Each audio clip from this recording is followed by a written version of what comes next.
মাথাভাঙাতে যোগী আদিত্যনাথ এলেন এবং অবশ্যই নিশীথ প্রামাণিক সেখানে প্রার্থী হয়েছেন। সেই নিশীথ প্রামাণিকের সমর্থনে একটা জ্বালাময়ী ভাষণ দিলেন যোগী আদিত্যনাথ। দেখুন, এই বাঙালিরা যোগী আদিত্যনাথ সম্বন্ধে দু ধরনের ধারণা পোষণ করেন। এক শ্রেণীর বাঙালি ধারণা পোষণ করেন যে যোগী আদিত্যনাথ হচ্ছেন সাংঘাতিকভাবে কড়া অ্যাডমিনিস্ট্রেটর। আরেক দল বাঙালি মনে করেন যে যোগী আদিত্যনাথ হচ্ছেন সেই মানুষ যার হাত ধরে প্রকৃতভাবে হিন্দুত্বের পুনরুত্থান সম্ভব হবে। আর আরেক শ্রেণীর মানুষ যোগী আদিত্যনাথের সরকার বললে বাপান্ত করেন। ফলত সেই যোগী আদিত্যনাথ যখন পশ্চিমবঙ্গে আসেন, মাইক্রোফোন ধরেন, নজর থাকে সেদিকে। আজকে যেমন আমরা সরাসরি চলে যাব মাথাভাঙায়, গ্রাউন্ড জিরো থেকে, মাথাভাঙা থেকে আপনাদের যোগী আদিত্যনাথের বক্তৃতার কিছু অংশ সরাসরি শোনাবো। মাথাভাঙার কী রেজাল্ট হবে সে অন্য দিন অন্য সময়ে বলবো, কিন্তু অনেকটা এগিয়ে আছেন নিশীথ প্রামাণিক এই মুহূর্তে মাথাভাঙায়, এবং তার জেতার সম্ভাবনা প্রবল। ঠিক সেই প্রেক্ষিতে দাঁড়িয়ে যোগী আদিত্যনাথ হুঙ্কার দিয়ে গেলেন মাথাভাঙার মাটিতে দাঁড়িয়ে গতকাল। याद करना, जिस धरती ने भारत को संस्कृति, सभ्यता और भारत की आजादी के लिए एक गौरवशाली परंपरा दी, भारत को राष्ट्रगान और राष्ट्रगीत देने वाली ऐसी पावन धरा, याद करिए, यही बंगाल रही है, यही बंगाल है। बहन और भाइयों, ये तो हुई संस्कृति की बात। बंगाल देश के अंदर स्वतंत्र भारत में भारत की अर्थव्यवस्था का ग्रोथ इंजन था, ग्रोथ इंजन। सबसे ज्यादा उद्योग थे, सबसे ज्यादा उद्योग। भारत की इकोनॉमी में 1/3 भाग बंगाल का हुआ करता था। भारत की इकोनॉमी के साथ साथ रोजगार देने का माध्यम भी युवाओं के लिए, नौजवानों के लिए, महिलाओं के लिए बंगाल था।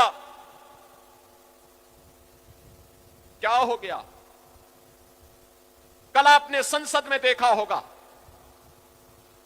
कल आपने संसद का वह दृश्य देखा होगा जब प्रधानमंत्री मोदी जी ने देश की बहनों और बेटियों के लिए लोकसभा और विधानसभा में 33% आरक्षण का विधेयक 2029 में लागू करने का संशोधन प्रस्तुत किया।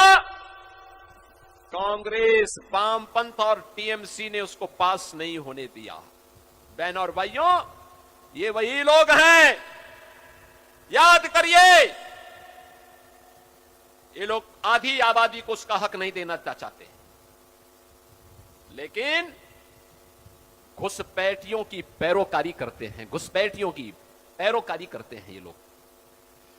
बांग्लादेशी घुसपैठियों की पैरोकारी करते हैं और मुसलमानों का नाम मतदाता सूची में चढ़े और उनका हक, इन गरीबों के हक पर डकैती डाल सके, इसकी पैरोकारी टीएमसी की सरकार बंगाल के अंदर करती है। ये कब तक चलेगा? और यही तो कहने के लिए आए हैं, कल का नारी शक्ति वंदन अधिनियम में आवश्यक संशोधन, आधी आबादी को मिलने वाले उसके अधिकार में जो कांग्रेस, टीएमसी, सपा, वामपंथी दलों ने जो कल विघ्न बाधा डाली है, उसको गिराने का प्रयास किया है, उसको पास नहीं होने दिया है। इन्होंने आधी आबादी का अपमान किया है, उनके हक पर डकैती डलवाने का काम किया है, और देश की बहनें इसको स्वीकार नहीं कर सकती हैं, किसी भी स्थिति में स्वीकार नहीं कर सकती हैं। और यही कहने के लिए आज मैं आपके पास आया हूं। मां, माटी और मानुष की बात टीएमसी कहती थी। मां के साथ उनका व्यवहार कल देश की संसद में सबने देखा, पूरे देश, पूरी दुनिया ने देखा है।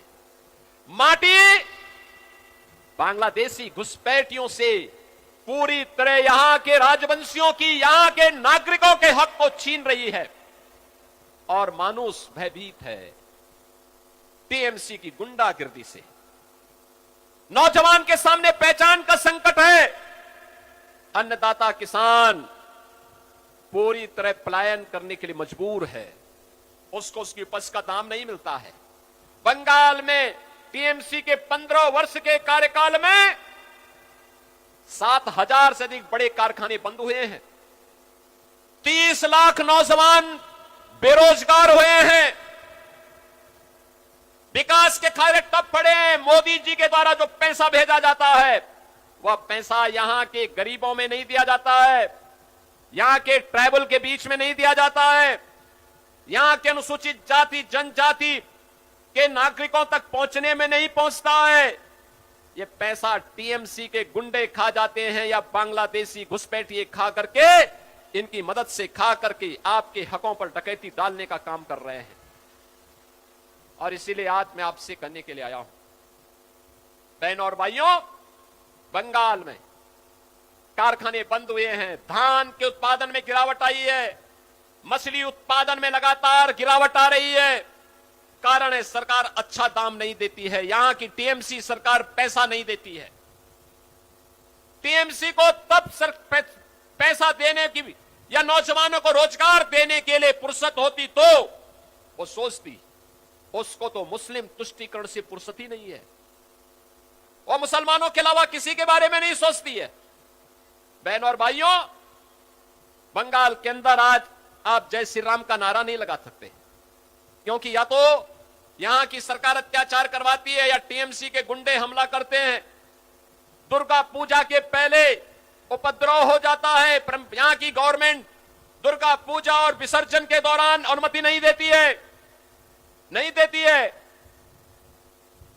गौ हत्या करवाती है। यहां की सरकार लगातार प्रताड़ित करवाती है। आपका हक पर भी डकैती डलवाती है। ठीक यही स्थिति उत्तर प्रदेश में भी थी 2017 के पहले। यही स्थिति हुआ करती थी। वहां कोई पर्व और त्योहार के पहले दंगे शुरू हो जाते थे। महीनों महीनों कर्फ्यू रहता था। किसी गरीब को हक नहीं मिलता था। बेटी सुरक्षित नहीं थी, व्यापारी सुरक्षित नहीं था, पलायन हो रहा था, अराजकता चरम पर थी। वहां पर भी कोई जय श्री राम बोलता था तो टीएमसी की ही पार्टनर समाजवादी पार्टी और कांग्रेस वहां हमला करवाती थी, पुलिस से पिटवाती थी। लगातार अराजकता थी। सड़कों पर जुमे के दिन पूरी सड़क जाम हो जाती थी, आवागमन ठप हो जाता था। सुबह 5 बजे से लेकर के मस्जिदों की आवाज से लोग परेशान रहते थे। बहनों और भाइयों, आज उत्तर प्रदेश में डबल इंजन की सरकार है। मोदी जी के नेतृत्व में डबल इंजन सरकार। नो दंगा, नो कर्फ्यू, नो दंगा। यूपी में है सब चंगा। अब कर्फ्यू नहीं है, दंगा नहीं है, माफिया मुक्त, गुंडा मुक्त यूपी है। और कोई माफिया और कोई दंगाई कभी दिखता है तो यूपी का बुलडोजर उसकी हड्डी पसली को तोड़ करके एक्सप्रेस वे बना देता है। एक्सप्रेस वे प्रदेश बना देता है उसको। जितने माफिया हैं, इन माफिया की संपत्ति को हमने कब्जे में लेकर के वहां के गरीबों के आवास बना दिए हैं। वहां शुक्रवार के दिन किसी सड़क पर या किसी भी पर्व और त्योहार के दिन सड़क पे नमाज नहीं पढ़ी जाती है, नहीं पढ़ी जाती है। वहां मस्जिद से आवाज नहीं निकलती है, कोई अजान की आवाज नहीं। अजान की आवाज केवल मस्जिद के अंदर रहेगी, उसके बाहर नहीं। लव जिहाद और लैंड जिहाद प्रतिबंध है।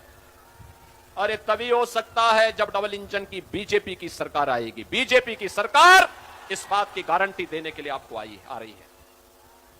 और इसीलिए मैं बार बार कहता हूं, बंगाल के पास ये अंतिम अवसर है। बंगाल के पास अंतिम अवसर है। और इस घोष को सुनिश्चित करने के लिए कि गौ माता को कटने नहीं देंगे, हिंदुओं को बंटने नहीं देंगे। याद रखना, मां का सपना तब साकार होगा। हमें बंगाल की धरती को घुसपैठियों की धरती नहीं, मां काली, मां दुर्गा और मां सिद्धेश्वरी की धरती के रूप में यह स्थापित करना होगा। और इसके लिए डबल इंजन सरकार आपके पास है। डबल इंजन सरकार यह करके दिखाती है। हमने तो किया है यूपी में। आप देखो ना, 2017 के पहले राम भक्तों पर गोली चलती थी, डंडे चलते थे, और अब दुनिया का सबसे बड़ा राम मंदिर अयोध्या में बनकर के तैयार हो गया है। क्या ये लोग रोक पाए? क्या कांग्रेस, क्या सपा, क्या टीएमसी, क्या डीएमके, क्या इन्होंने राम मंदिर बनने से रोक पाए? नहीं रोक पाए। और तो जब चलती है डबल इंजन की स्पीड, बुलेट की स्पीड चलती है, बुलेट की स्पीड, ये सब उसमें पंचर होते जाते हैं। ये लोग उसका मुकाबला नहीं कर सकते। आज आप देखते होंगे यूपी के अंदर जब कावड़ यात्रा निकलती है हर हर महादेव का करते हुए, एक एक कावड़ यात्रा में 4-4 करोड़ लोग होते हैं शामिल। 4 करोड़ लोग एक एक कावड़ यात्रा में, अनेक कावड़ यात्रा निकलती है। गाजियाबाद से लेकर के हरिद्वार के बीच, प्रयागराज से काशी के बीच, अयोध्या से गोरखपुर के बीच, बरेली के अंदर, और हर कावड़ यात्रा में शिव भक्तों की पूरी टोली करोड़ों की संख्या में निकलती है। 2017 के पहले नहीं निकलने देते थे ये सपा, कांग्रेस, टीएमसी नहीं निकलने देती थी। कहते थे कि धर्मनिरपेक्षता खतरे में पड़ जाएगी, दंगे हो जाएंगे।